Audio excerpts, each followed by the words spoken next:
Welcome to the Ashes into Beauty podcast with your host, Stephanie Marie Laswell, divorce concierge at The Divorce Life.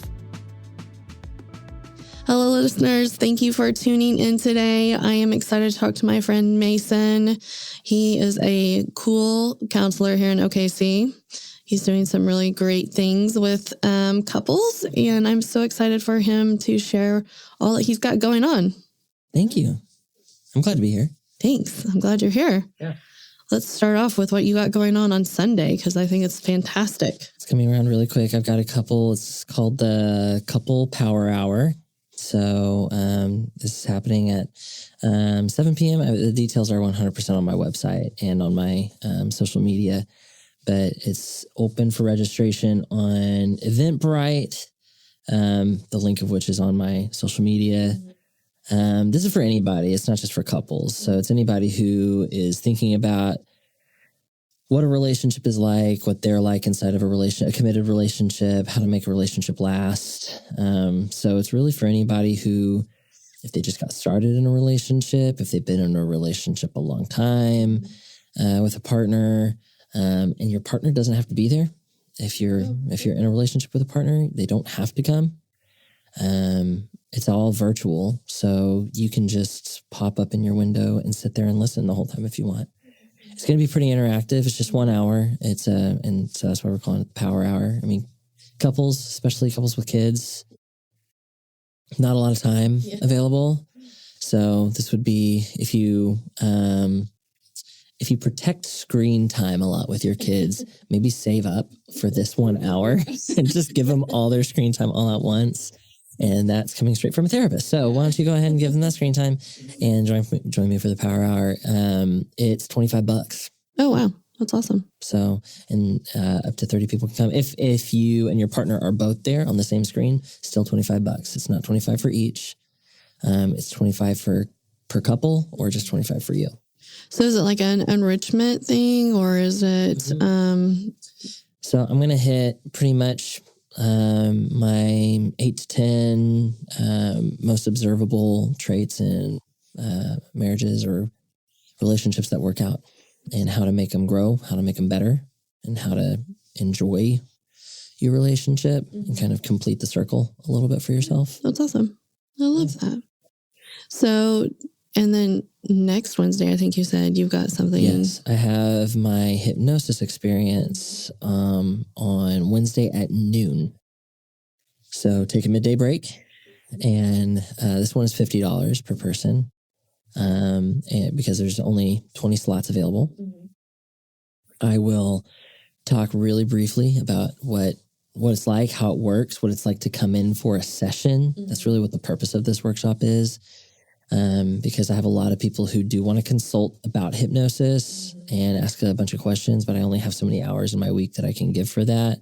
But I do want people to know about hypnosis and be educated on what it really is, why it works so well. And so I figured I'll give 1 hour. People can come, consult, understand what it is, and also give a little sample.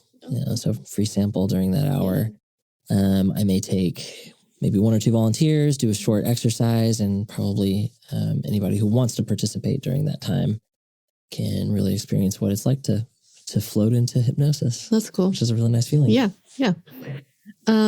So how do you feel like you're kind of set apart and a little bit different from other counselors that are in the area? I mean, I think there's a lot of reasons. I mean, for one thing, every counselor, every therapist is unique. Some of them are a lot similar to each other than others, but for one thing, I'm a marriage and family therapist. And in the state of Oklahoma, there are, the last time I saw the numbers, I don't remember exactly what the numbers were last I saw, but it's something in the ballpark of like 7,000 or more LPCs. And an LPC is a licensed professional counselor. And they are great therapists. They're great counselors. But there is a certain, almost like a doctrine that comes with being an LPC that is different than what an LMFT is trained for. And in the state, we're still in the hundreds in terms of how many marriage and family therapists are licensed in the state of Oklahoma. And it's just a different approach to the person. It's more systemic. And what that means is, so you come in, and even just sitting in this room, I see you, but I also see every attachment you have to every person in your life that has value and influence on you. That's your partner, your children, anybody who's entered into your life and left an indelible impression upon you, your caregivers, the idea of grandchildren in the future that has an effect on you, a systemic effect on the person, and how you understand your values. And those relationships and the way we interact with them have a fundamental effect on how we solve our own problems. I firmly believe, this is just what I believe as a therapist, that we do change, develop, and grow in the context of our relationships. That may be our relationship with ourselves and the internal narratives that we've created over our lives. It might be your narrative or your relationship with your God, your higher power. But it's all relationships. Everything is relationships. And we change and grow in those contexts. But the other thing that sets me apart, of course, is that I went and got trained in a 200-year-old technique that most people are spooked by. So, and I'm not ashamed of that. I love talking about hypnosis. I love talking about it. So, what are some of the results that people get from hypnosis? Well, hypnosis is really good for mindset and habits, persistent emotions, persistent behaviors or habits that people are trying to break. So the go-to is smoking. I mean, anybody who's trying to quit smoking and has tried to quit smoking, the joke that me and every hypnotist that I am friends with, we always joke that we're the witch doctor and we're the last person anybody comes to talk to. We're not witches. It's not witchcraft. That's the big misconception of it, is that it's like woo-woo, voodoo, witchcraft. And it's not. It's actually pretty mechanical. It's got a pretty sweet, strong history. But I typically spend anywhere from 2 to 3 sessions with a person, and then they're on their way. I have maybe a very small 1 or 2 people who they come back every once in a while, maybe like every couple months, just because they love it. They love how it feels. They enjoy it. It gives them it's like self-care for them. Yeah. They just, it adds to the flavor of their life and keeps them clear, keeps them calm and regulated. So I like them to do that. So with all your talking that you've been doing, it's made me wonder, how is it different from meditation? So meditation is something that you're attempting to reach a point of presence and present awareness. Whereas hypnosis is specifically directed at suggestions for change. So it's a shift in consciousness, which is similar to meditation. So a lot of people make the remark that it feels like meditation, right? Especially if you've done TM or something like that, transcendental meditation, where it's just kind of this repetitive mantra to keep you centered. Or even prayer. I mean, here in our context, lots of Christian people who spend like hour or so in prayer, they find themselves kind of in a transcendent frame of mind or consciousness. It feels a lot like that. When what that is it's just this fluidity of your conscious thinking and unconscious thinking or subconscious thinking. Those two are interchangeable. And bringing them kind of at the same level. So you are conscious, you are present, and it's because people think that they kind of like get knocked out. Right. Like you're taking control over their mind. Which is impossible. If I could do that, my children would be so perfect everywhere we went, and they're just not. So it's just proof that I can't do mind control.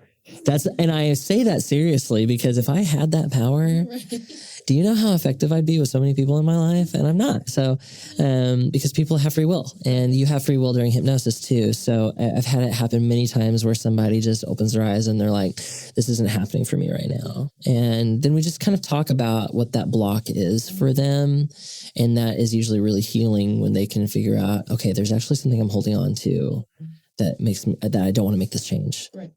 And so hypnosis really is, whereas meditation is for present awareness, and that's really good for the nervous system, great for stress. Hypnosis is really good for those habits and traumas, breaking traumas and long held emotions that kind of haunt you. And it uses the power of suggestion to shift that unconscious train of thought more in line with the conscious train of thought. So you have to think the conscious mind is really good at goal setting. And we do it every January. And we do it every week too, you know? So we kind of have this rhythmic feel to our week where Sunday comes around and, you know, it's this, for most people, it's a day off. Maybe you go to your place of worship and you get reset. Right. And you're like, this is my week. Right. I'm going to do these things. And you set these goals. And then it becomes more and more chaotic as you get closer to Friday. Right? And that's because the conscious mind is the goal setter and the unconscious mind is the goal getter. But our unconscious mind is so automatic on our behalf. It's there to serve us in an automatic way. So we're not working so hard constantly, but it is taking us to the usual result in our lives. And so if we can get that retrained into that conscious goal set, then we can get the goal that we set. Does that make sense? Yeah. And I love how the two work together. If someone can implement both of them, I just can see how powerful that could be in somebody's life. I love to teach people how to get themselves into hypnosis and to, especially with sleep. It's really helpful for sleep. I need a session, please.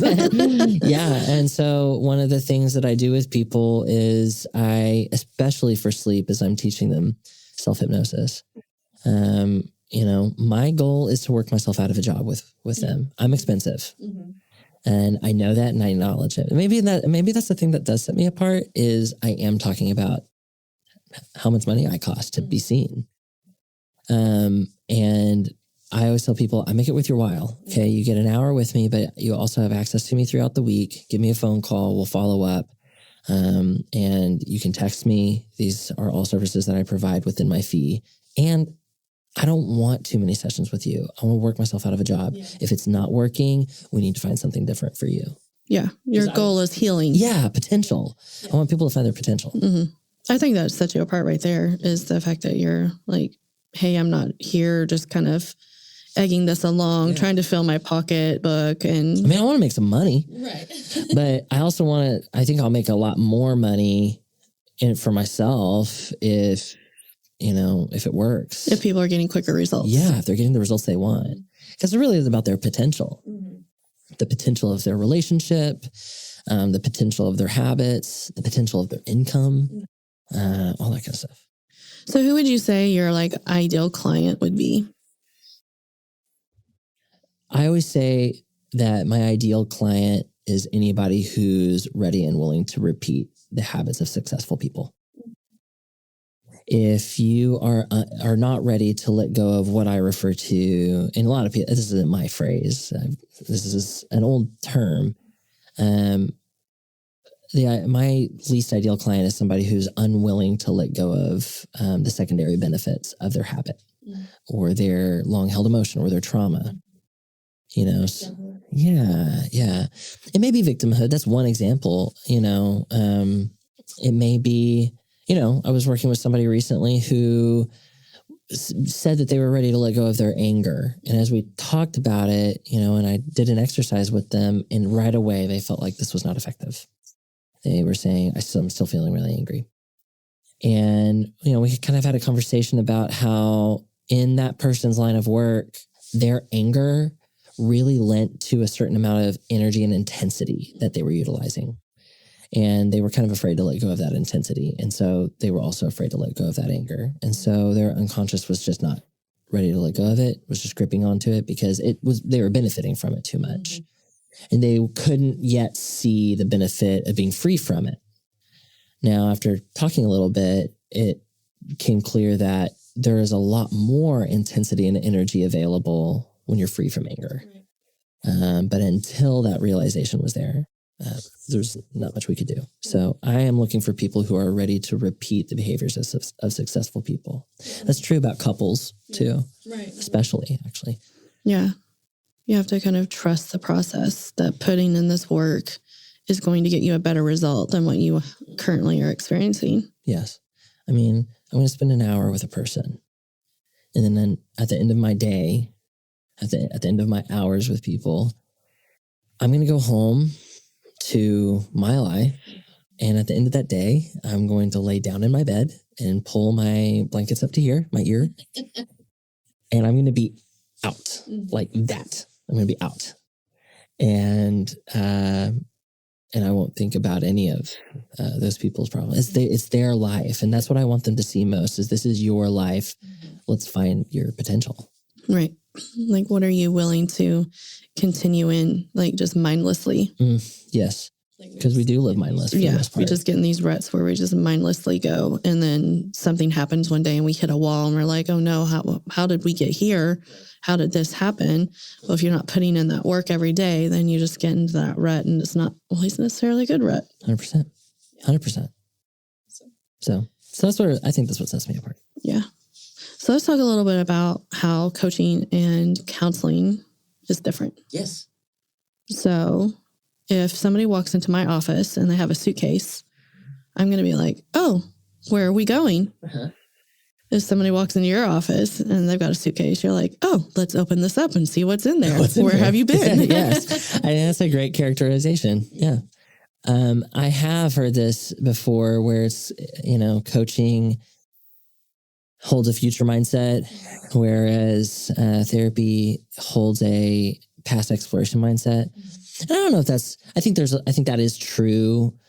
And there's more that is true also, because obviously, I just got done talking about human potential. So, I'm hugely involved in people's futures and their potential. I'm very solution focused, so I want to say, what's worked before, let's repeat that. Right. When do you see that being repeated? That suitcase, I think that's a really great example. I think it's nice for people to be able to open up their suitcase and make sure they know what's in there. Yeah. For sure. Yeah. Because we come with so many things that we didn't put in our suitcase sometimes, right? Mm-hmm. Like all these outside forces that are kind of like sneaking things in when we're not looking. Who put this in here? Yeah. When I wasn't looking, I am certain I locked it. Yeah. And then just like what we bring in our growing up that we don't really realize. And even as a parent of 5 kiddos, I'm constantly like, oh no, what are they going to be talking about in therapy? What did I just put in the what did I just throw in there? Because we're all evolving, we're all learning, we don't all have the answers until we kind of experience something and we get some life experience under this. And then we're like, oh, now I understand what effect that had. Mm-hmm. Yeah. It's nothing that we can ever prevent 100%. I love coaching. And I think that's not something that a lot of therapists are willing to say. Mm-hmm. At the end of the day, this helping field is changing and evolving. Mm-hmm. It's changed and evolved. I was just talking to our boy on the other side of this window out here that, gone are the days where psychiatrists run the show and are seeing clients week after week for 25 years. Mm-hmm. In fact, I was at a conference and I hadn't heard this in a long time. I was at a conference where there was a guy on stage talking about how he left his practice to do something different. And he was very sad because he was leaving behind clients that he'd worked with for 25 years. And I was just like, we are different. We are different, you and me. That is a long time to be working with someone. And I actually see that as an ethical issue. Yeah. But that is a very old approach to this helping field.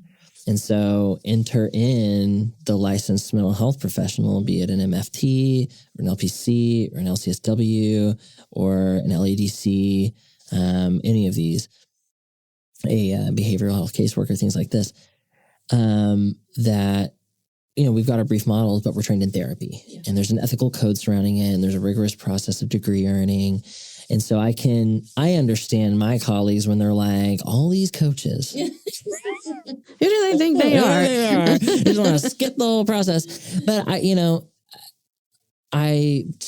tell people who come to my office, you can either fight change or you can embrace it, but you can't stop it. Mm-hmm.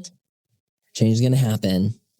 And of course, if you embrace it, it'll be great. If you fight it, it's going to suck. But if you try to stop it, you'll probably die under the pressure of it. At least your spirit will die. And so, I really love all of my friends that are coaches. I've got a lot of really great relationships with coaches because I think that it's just another part of the field and it's another advancement in the field. I've got one friend who's a coach just down the road here. And he became a coach like 8 years ago just because he saw the trend happening and he jumped on, and he's excellent. He works really well with people, and he knows his limits too. I mean, he's like, there's certain therapeutic things that I'm just not about to step into. So I think that's the sign of a really good coach. And, I think it's also appropriate for therapists to acknowledge when they're not really a good coach. I think there's a lot of therapists who really already have the skill set of a coach. All they need to do is refine that and market it, really. But many of my therapist friends don't have that that coaching mindset. I'm thinking in terms of human potential and mindset change. But there's a lot of therapists out there that are thinking in terms of just pattern recognition and adding a coping skill or two. And that's not something I'm interested in. Yeah. From the coaching perspective, especially with working with divorcees, it's kind of challenging their perspective a little bit. Yes. And when they get stuck and it's got to be one way, kind of educating them on the process and taking them down different routes to see, well, what if we did this? Or, what if there's a better solution on this route if we take this route, and just kind of helping them understand that they're not going to get emotional justice in a courtroom when there are a lot of times that's what they're fighting for, when we can resolve things outside of a courtroom. 100%. And then helping them think about what those processes are and what that next step is. So as a coach, it's kind of like a practical, here's our to-do list. And we need to work our way through this to-do list of this is the next step and this is the next step. And then kind of how are we managing our emotions within a legal process. Have you watched Ted Lasso? Briefly. It's got to be on your list. Yeah.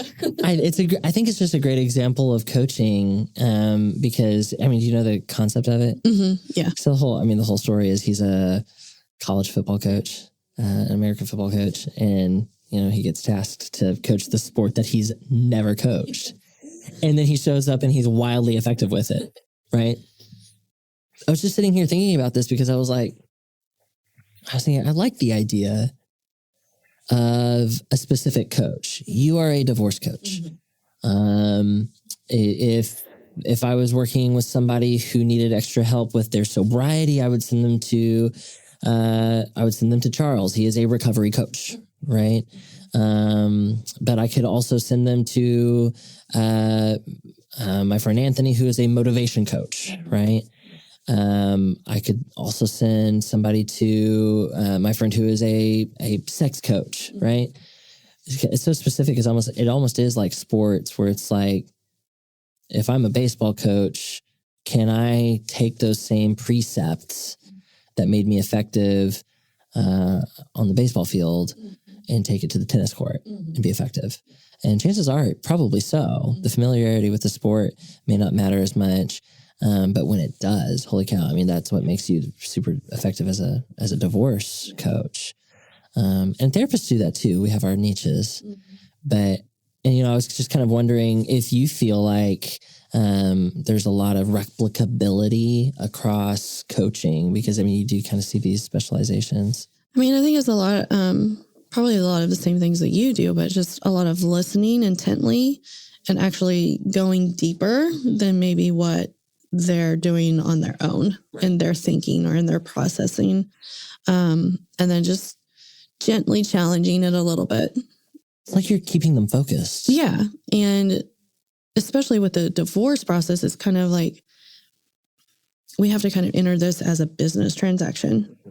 So a lot of times there's high energy or high emotions that are guiding our decisions, but we really need to put our logical thinking cap on and deal with our emotions outside of the decision-making process.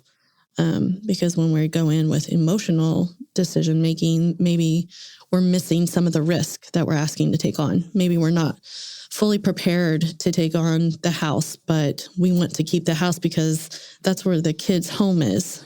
And that's an emotional decision. We have to make sure that we're qualified to take on all the risk of owning a home on our own now as a single income. So just kind of helping people think through it a little bit more logically while also being sensitive to the emotional roller coaster that they're going through and all the transitions that are happening and hitting them to where they feel paralyzed and they don't even know how to make decisions. Is a lot of times what I get is like, I don't even know what I want. I don't know what to ask for. I don't know what to do next. And so walking alongside of them and helping them come up with like, this is how we're going to get through this. And you will get through it, you know. I imagine it is a lot of keeping people focused on what they need to be doing, you know, because especially with the divorce, because I mean, you and I both know I've got so many people. I mean, I just recently had an inquiry from somebody who's like, I don't know what's happening with my husband anymore. Yeah. And I don't think I can do much more with him, you know, which makes my heart break because I'm thinking, you know, what was the point in that relationship's history where it could have been helped? And now here's this person who wants out. And this is going to be a hard road for them because, you know, what I was getting at is the emotional component is, am I doing the right thing here? Yeah. The bargaining. Am I going to regret this whole thing? The bargaining that happens when one day I'm out and the next day is, well, maybe I should give it one more chance. Maybe he will change. Maybe I should meet with him and hear all of these things and see if the changes have really happened. Yeah. I just want to check and see. So, you know, helping them, like kind of calling them on those things. Yeah. Remember, stay the course. Here. Yeah. That is part of the process. That is just a part of that roller coaster that people go through. Yeah, there's a ton of grief. Yeah. Oh, yeah. And the mourning process, I think, is something that we do not talk about enough, and how long and how many years later, even if you think that you're over it, something can happen and it'll slap you right in the face.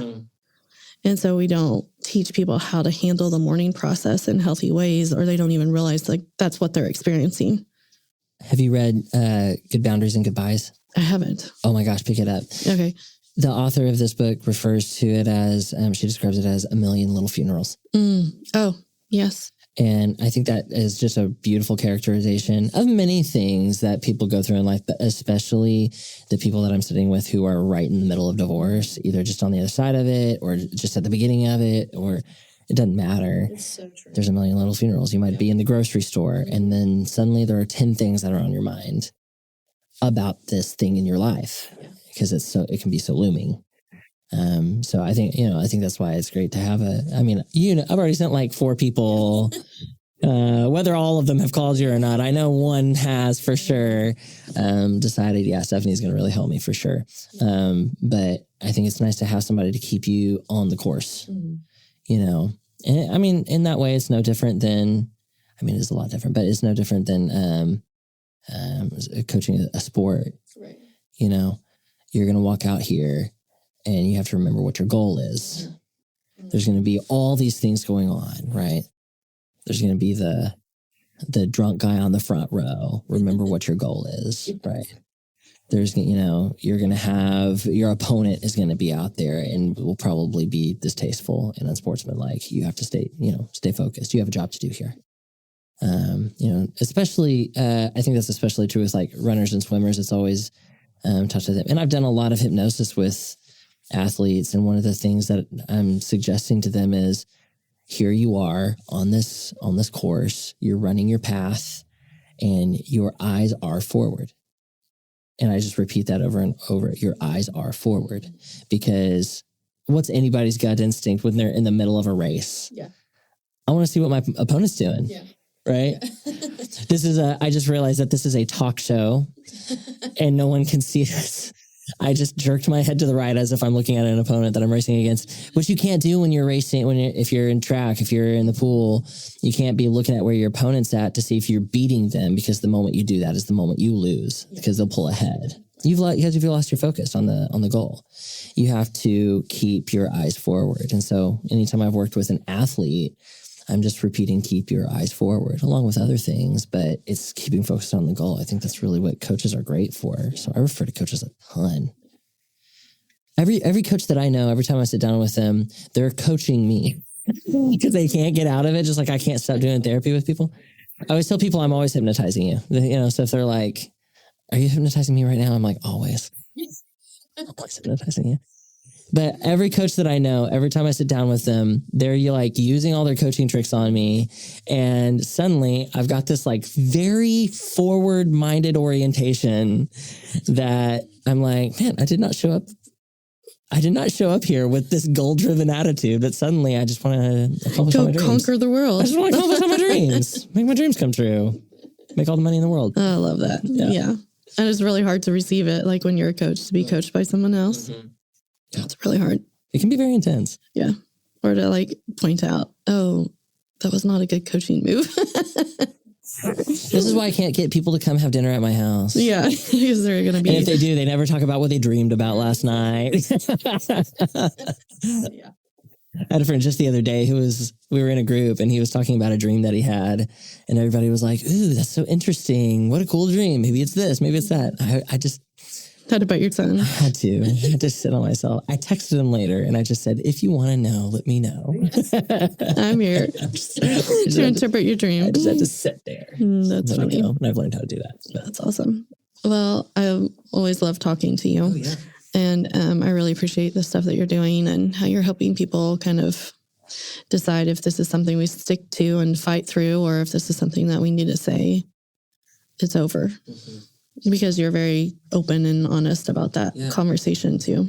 It's happening a ton. I was just on my way here thinking it is like a plague. Divorce is not the plague. The plague is that we have somehow accidentally formed a culture or a society where it's more attractive to be in denial about the things that need to change about yourself than to be vulnerable, ask for help, and get the relationship you want with your partner. How did the denial get to be more attractive? And this is what I try to tell people all the time, when they're like, they're unwilling to recognize their own personal flaws that could change. And it's like, how did, especially unfortunately for men, how did it become more attractive to stay in denial and keep your problems than to open your mouth, be vulnerable, ask for help, and benefit from a loving relationship for the rest of your life? And now as a result, I have countless women who are coming into my office saying, I don't know what happened to my relationship. I don't know where it went. And they tried so hard. Mm-hmm. They did everything. They did all the right things. They followed all the right steps. And that's where a lot of the doubt comes from is I did all the right stuff. I really thought I did all the right stuff. And still my relationship is not working out. And, I always have to point out that, it's not their baggage. Yeah. Yeah. That's somebody else's baggage that they were unwilling to let go of. Don't let their baggage be your baggage. Mm-hmm. So that's what I would say to anybody right now who's in the middle of wondering if divorce is right for them, or if they're second guessing their divorce. Only hold your baggage. Yeah. Don't hold anybody else's baggage. That's what I would say. And you can only change yourself. You can't change the other person. 100%. So, if you've given a good go at it and you've given 100% and the other person's still not willing to put in the work or take their responsibility in that, then we're in gridlock. What do you do? Mm-hmm. So that's when you have to make that decision for yourself, unfortunately. Yeah. So anyway, thank you so much for being here. Thank you so much for letting me come. Yeah, I'm excited I want to come check out one of your hypnosis classes. Yeah. I will put on, so I'll just say my website is www.masonphillipslmft.com. And our good friend Caleb is revamping it so that all my workshops will be available there. And I have 3. My most intensive workshop, they're all virtual. My most intensive workshop is my Redefining Intimacy. That will happen every 3 months. I have my Couples Power Hour that's going to happen every month, and then on a Sunday evening. And then the hypnosis is going to be available every 2 weeks. Oh, that's awesome. Great. Well, we'll throw that in the show notes too, so everybody can find you easily. 100%. Yeah. Love it. Well, I appreciate your partnership and all that you're doing. And I appreciate you. Yeah. Thanks for tuning in, listeners. Until next time, radiate love. For more information on services or divorce resources provided by The Divorce Life, you can follow me on Facebook or Instagram, or find us at www.thedivorcelife.com. Thank you for tuning in and listening, and a big thanks to my producer, Jazz, at the Possibilities Podcast Center.